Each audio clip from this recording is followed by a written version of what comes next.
शुरू करता हूँ यशुआ मसीह के नाम से जो बड़ा मेहरबान और नहायत रहम करने वाला है, जिसके आगे हर एक घुटना झुकेगा, खा आसमानियों का हो खा ज़मीनियों का, खा उनका जो ज़मीन के नीचे हैं। एमसीएम यूनिवर्सिटी के तमाम स्टूडेंट्स और मुबारक मिनिस्ट्री में खिदमत करने वाले भाइयों बहनों को सलाम शलूम, जय मसीह की। पिछले चंद दिनों में मैं इस बात के बारे में गौर खोज करता रहा कि खुदावंद के कलाम के बारे में आज बहुत सारे लोगों को गहरे तौर पर इल्म है, लेकिन कई दफ़ा जो ज़रूरी बातें हैं उनको हम भूल जाते हैं। आजकल जो जो दौर चल रहा है वो ज़्यादा शफा के बारे में है, और जो खुदावंद खुदा ने मूसा को हुरब के पहाड़ पर अपने अहकाम दिए उनको हम भूल चुके हैं। जब मैं छोटा था उस वक़्त स्कूलों में, जो क्रिश्चियन स्कूल्स थे, उनमें 10 अहकाम सिखाए जाते थे, रसूलों का अकीदा सिखाया जाता था, दुआए रबानी सिखाई जाती थी, और फिर इस बात के बारे में जाना जाता था कि हमें किस तरह से ज़िंदगी गुजारना है। लेकिन अब इस बात में अफसोस से कहना पड़ता है कि हर एक शख्स जो है वो एवेंजलिस्ट बन गया, हर एक शख्स जो है वो एक पास्टर बन गया, ज़्यादा लोग जो हैं वो बिशप बन रहे हैं, लेकिन जो इब्तदाई चीज़ें हैं जिनको जानना बहुत ज़रूरी है वो भूलते जा रहे हैं। ये इब्लीस की एक चाल है। पिछले दिनों में हमारी कॉन्फ्रेंस थी फ्रांस में, तो बहुत सारे लीडर्स वहाँ पे इकट्ठे हुए थे, क्योंकि हमारा एक एमसीएम मास्टर कमीशन यूनिवर्सिटी है, मुबारक यूनिवर्सिटी, तो वो यूरोप में भी काम कर रही है और फिर मिडल ईस्ट में भी है, और ईस्ट में इंडिया, पाकिस्तान, नेपाल में भी, और अमेरिका में भी है। तो वहाँ पर भी इस बात को बड़ा पॉइंट आउट किया गया कि किन बातों पर हमें ज़्यादा गौर खोज करना है। बेशक हम सब बातें एक ही टाइम में सबको नहीं बता सकते, लेकिन जो ऐलान करने वाला है उसका फ़र्ज़ है कि ऐलान करे। हिजकिय्याल की किताब उसके 3 बाब में लिखा है कि तू उनसे कह दे, खा वो सुने या ना सुने, इतना तो होगा कि वो जानेंगे कि उनमें कोई नबी बरपा हुआ है। हमारा काम है कि हम लोगों को बताएं, कोई सुने या ना सुने। तो मैं कोशिश करूंगा कि गाहे बगाहे 10 अहकाम, जो 10 अहकाम हैं, 10 कमांडमेंट्स के बारे में हम थोड़ी बातचीत करें। जितना मुझे आता है मैं कोशिश करूंगा कि उसमें से कुछ आपके साथ शेयर करूं, और खुदा उनका शुक्र है कि आज बहुत सारे लोग जानते हैं, कलाम मुकद्दस की इब्तदाई बातों को जानते हैं लोग, लेकिन तो भी एक फ़र्ज समझता हूं। साथ साथ जो खुदा की अजमत के बारे में है वो भी हमें इसको याद रखना है। मैं आज आपके सामने हवाला जो पढ़ने वाला हूं वो है खरूज की किताब, उसका 20वां बाब, और उसकी आयत है 2 से 6 आयत तक, 6 7वीं तक हम लेके चलेंगे। कुछ यूं मरकूम है, खुदावंद तेरा खुदा जो तुझे मुल्क मिस्र से और गुलामी के घर से निकाल लाया मैं हूं। मेरे हुजूर तू गैर मबूदों को ना मानना, तू अपने लिए कोई तराशी हुई मूरत ना बनाना, ना किसी चीज की सूरत बनाना जो ऊपर आसमान में या नीचे जमीन पर या जमीन के नीचे पानी में है। तो उनके आगे सजदा ना करना और ना उनकी इबादत करना, क्योंकि मैं खुदावंद तेरा खुदा गयूर खुदा हूं, और जो मुझसे अदावत रखते हैं उनकी औलाद को 3री और 4थी पुश्त तक बाप दादा की बदकारी की सजा देता हूं, और हजारों पर जो मुझसे मोहब्बत रखते और मेरे हुक्मों को मानते हैं रहम करता हूं। तू खुदावंद अपने खुदा का नाम बेफायदा ना लेना, क्योंकि जो उसका नाम बेफायदा लेता है खुदावंद उसे बेगुनाह ना ठहराएगा। 6 आयत तक जो बात है वो बड़ी गौर तलब है। आगे दूसरा हुक्म शुरू हो जाता है, लेकिन ये पहला हुक्म ये है कि ये याद रखना कि हम किसकी वजह से मिस्र की गुलामी से छूटे हैं। किसकी वजह से हम गुनाह की गुलामी से छूटे हैं, किसकी वजह से हम आजाद कहलाए जाते हैं, किसने हमें आजाद किया है। मिस्र की गुलामी बनी इस्राइल के लिए एक मिसाल है, और आज जो मसीही लोग हैं उनके लिए गुनाह की गुलामी या पुरानी रस्म व रिवाज जो हैं उनसे हम छूट चुके हैं। जैसे इन दिनों में मसीहों में ये बात ज्यादा पाई जाती है, मुसलमानों में ऐसा नहीं है, यूरोप में तो बिल्कुल नहीं है कि कोई मर गया तो जीते जी तो उसको बिल्कुल पूछा नहीं कि उसे क्या खाना है, क्या पीना है। किसी ने उसको टाइम नहीं दिया, ना बच्चों ने कभी उसका हाल पूछा। लेकिन जब मर गया बड़ी देगें पकाई गई, बड़े नजरो न्याज लोगों में बांटे गए और बहुत बड़ा फंक्शन किया गया, और कब्र भी मार्बल लगा दिया गया, मार्बल वाली कब्र बना दी गई। और जब वो जीता था तो वो कराहता रहता था कि कोई मेरे पास आए, मेरे पास बैठे, मेरा हाल अहवाल पूछे। जिन बच्चों को उसने अपने हाथ से नवाले दे दे के उनको जवान किया, उनकी खबर नहीं ली। कोई उनकी खबर नहीं लेता, कोई पूछता नहीं है। अब ये जो बात असल में बात यह है कि वो भूल चुके हैं कि उनका बाप कौन है, वो भूल चुके हैं कि उनका फर्ज क्या है। और यहां पर जो खुदा इस बात के बारे में याद दिला रहा है कि मेरे हुजूर तू गैर मबूदों को ना मानना। असल में और चीजों की तरफ ध्यान लग गया है, और जो दुनियावी चीजें उनकी तरफ लग चुके हैं, और जो हमारे फराइज हैं, जो खुदा की बात है, खुदा को कभी किसी ने नहीं देखा। जो बाप है वो एक आसमानी बाप की शक्ल में है। खुदावंद जो है वो सारा अपने शौहर को खुदावंद कहती थी, क्योंकि जिसको देखा नहीं उसकी आप बड़ी इबादत करते हैं, जिसको जाना नहीं उसको आप बहुत मानते हैं। लेकिन जो पास बैठा है, जो आपके लिए जागता है, जो आपके लिए रोता है, जो आपकी फिक्र करता है, जिसने आपको जन्म दिया है, जिसने आपको संभाला है, उसको आप भूल चुके हो। तो वो वही बात है कि जिसने मिस्र की गुलामी से निकाला है उसको भूल चुके हैं, और उसको भूल जाने के सबब से और चीजों को मान रहे हैं, और चीजों को सजदा कर रहे हैं। इसलिए आगे सजा की बात है। सजा ये है, अगर मैं इसको डिटेल में जाऊंगा तो ये बहुत टाइम लगेगा, लेकिन आप बहुत सियाने हैं, आप बहुत होशियार हैं, आपको पता है।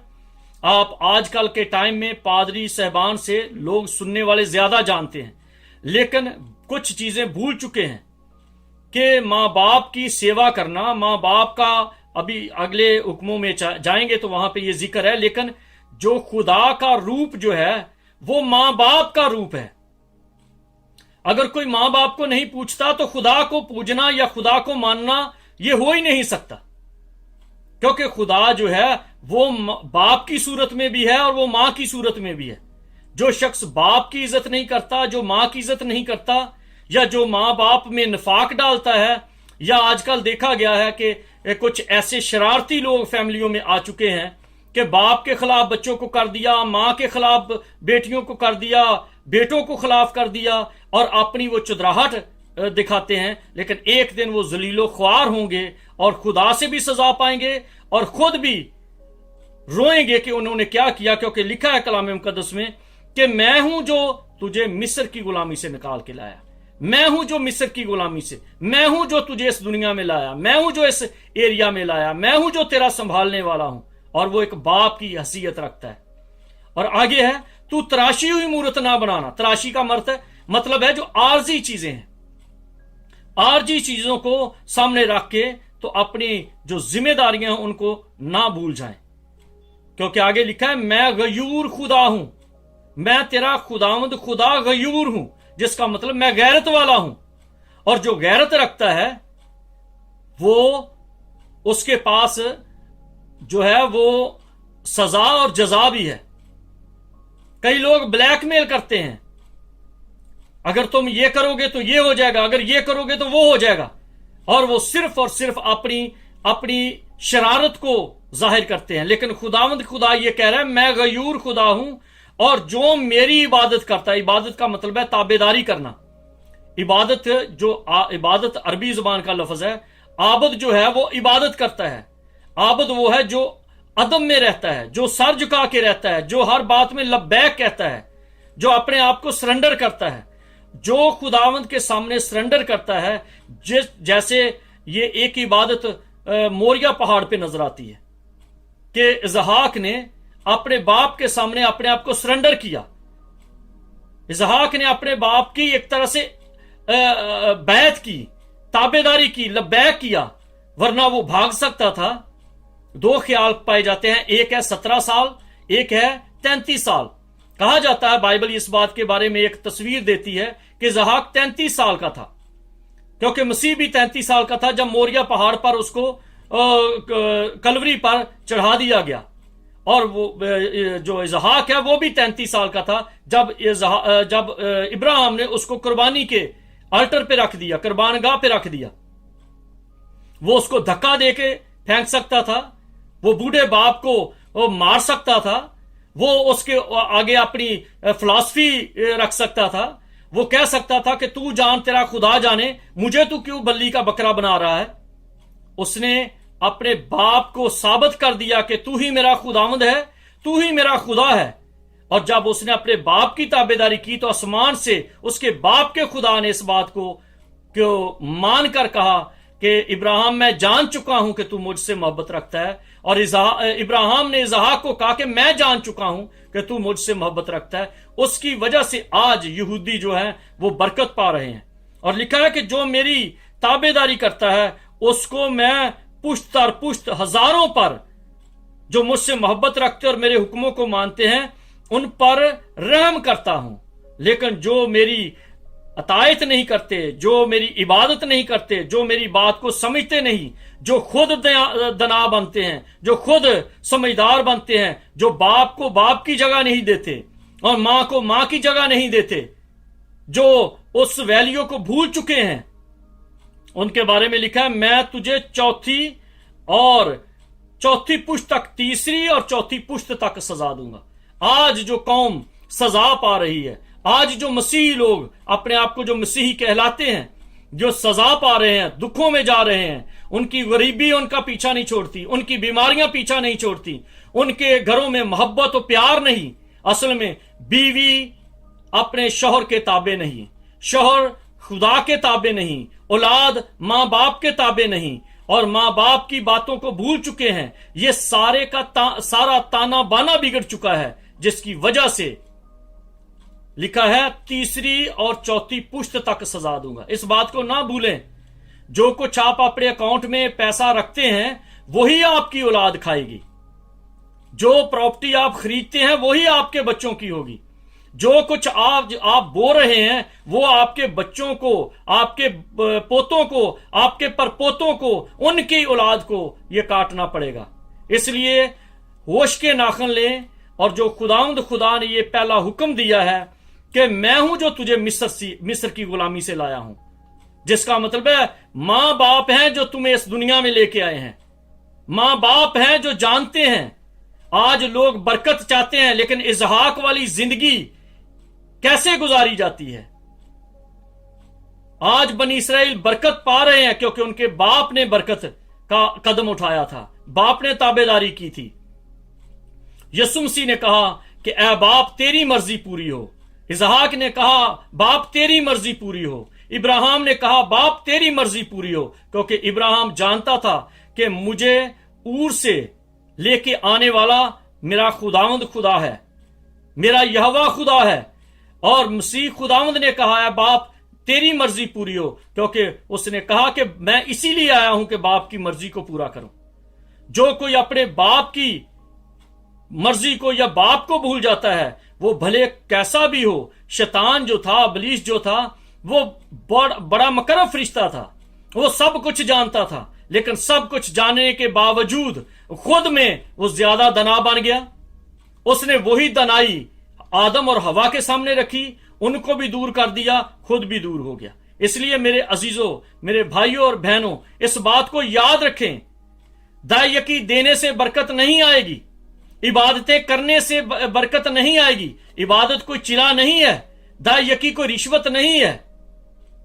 दायकी उस वक्त दी जाती है जब आप हुक्मों को फॉलो करते हो। इबादत उस वक्त की जाती है जब हुक्मों को फॉलो किया जाए। ये कोई दूनी का पहाड़ा नहीं कि जो भी पड़ेगा वो 2 2 4 2 4 3 6 बन जाएंगे, ऐसा ही नहीं है। पहले हुक्मों को माने, फिर इबादत करें, और हुक्म जो है वो मां बाप से शुरू होता है, क्योंकि खुदा को कभी किसी ने नहीं देखा, ना कोई देखेगा। खुदा के रूप में बाप है, खुदा के रूप में मां है। आप अपनी नजरों में दना बन के अपने ऊपर, अपनी नस्ल के ऊपर गजब को ना बुलाएं। बाप जैसा भी है, मां जैसी भी है, वो मां है। उनके वसीला से आप इस दुनिया में आए हो। मूसा कैसा था, लोगों ने बड़ी उसकी मुखालफत की, लेकिन मूसा की वजह से बनी इसराइल मुल्क की गुलामी से निकले, और मूसा को यहोवा खुदा ने हुक्म दिया। मां बाप को यहोवा खुदा ने जोड़ा है, उनकी वजह से औलाद इस दुनिया में आई है। और अगर औलाद अपने मां को या बाप को हकीर जानते हैं तो बनी कोरा की तरह उनका हाल हुआ, जिन्होंने मूसा को हकीर जाना। जब मूसा को हकीर जाना तो जमीन खुल गई और वो गर्क हो गए। और ये इसहाक को क्यों बरकत मिली? क्योंकि उसने अपने बाप की ताबेदारी की। एसाव को क्यों बरकत नहीं मिली? क्योंकि उसने बाप की मुखालफत की। कैन को क्यों लानत मिली? क्योंकि उसने अपने बाप की मुखालफत की। क्योंकि बाप की मुखालफत करना, मां के खिलाफ चलना, यह खुदा के खिलाफ चलना है। कोई इबादत नहीं, कोई भी दायकी नहीं, कोई भी कुर्बानी नहीं। जो पादरी या बिशप या कोई भी खादम है, अगर वो मां बाप की केयर नहीं करता, मां बाप की सेवा नहीं करता, तो पहली बात है, पहला हुक्म, सारे हुक्म इसी पहले हुक्म में है, क्योंकि खुदा को कभी किसी ने नहीं देखा।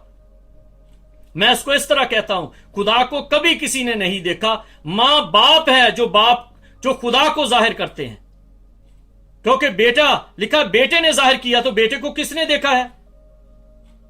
बेटा कहता है कि मैं तुम में रहता हूं, यूना की इंजील 17वें बाब में लिखा है। इसलिए जो मां बाप की ताबेदारी नहीं करता, वो अपने अकाउंट में लानत 3री और 4थी पुश्त तक डाल रहा है।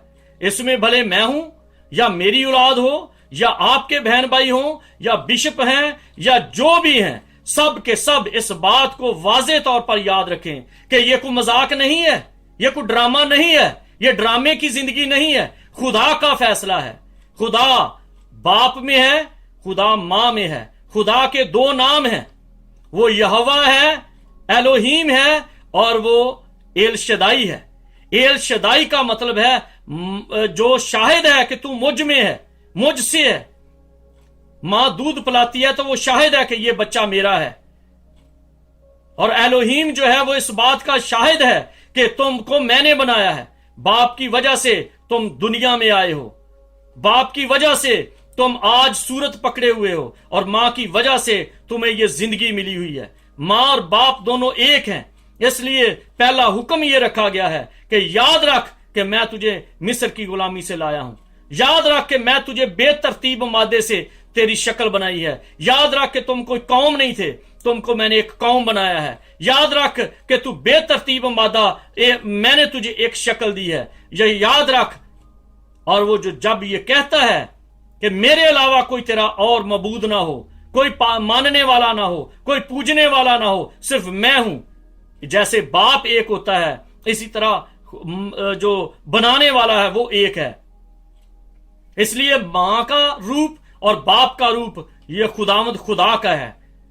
इसलिए ये तस्वीर इब्राहिम की और इसहाक की और सारा की जिंदगी की स्टडी करें, आप खुदा की पूरी खुदाई को समझ जाएंगे। क्योंकि वो एक ईमानदारों का बाप कहा जाता है, गोया वो खुदा की दूसरी शक्ल नजर आता है। क्योंकि खुदा को किसी ने नहीं देखा।